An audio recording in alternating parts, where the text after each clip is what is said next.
Je m'appelle Abulkanova Raelia. Je suis apatride. Mon statut d'origine, c'était URSS. Je suis née au Kazakhstan, origine ethnique tatar. J'ai vécu au Kazakhstan jusqu'à 17 ans. J'ai quitté le Kazakhstan pour faire mes études en Russie. Dans un an, l'URSS s'est désagrégée. Et comme la citoyenneté a été distribuée aux personnes qui possédaient l'enregistrement permanent, donc je n'ai pas pu en bénéficier. On ne se posait pas la question de nationalité, de citoyenneté, parce qu'avec la désagrégation de l'URSS, toutes les républiques ex-soviétiques ils sont tombées dans une crise économique épouvantable. Et donc, la première question que se posaient les gens, c'était comment survivre, mais pas la question de la nationalité.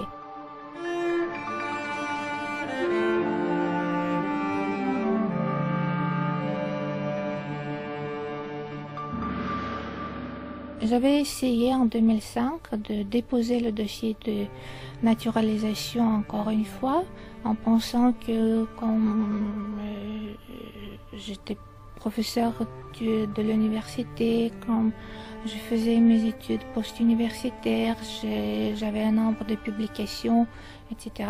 Peut-être ça sera apprécié, mais en 2008 déjà, j'ai compris que c'est pas la chance. Quand je dis aux gens que je suis apatride, ce que je peux lire dans leur visage, c'est l'étonnement, l'ignorance et la méfiance.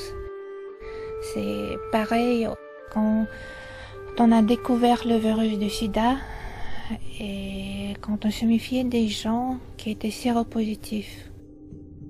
Pour moi, l'apatride, c'est être sans identité, sans personnalité.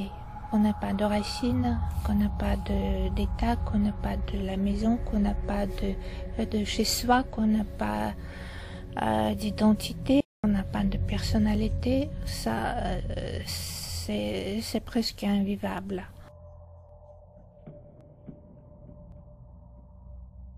Trouver un travail, c'est difficile. Il faut expliquer aux gens qui sont bien éduqués ce que c'est qu'un apatride. Et sur le plan du voyage, c'est horrible. C'est l'indifférence totale sur le visage, écrite sur les visages. Ça tue. On est toujours mal à l'aise. Chaque fois, il faut expliquer. Comme si on doit à chaque fois prouver le droit d'exister. Il y a une plante, elle n'a pas de racines en russe, c'est Pyrikatipole. Elle tourne, cette plante, elle tourne comme ça. Selon le gré du vent, elle tourne.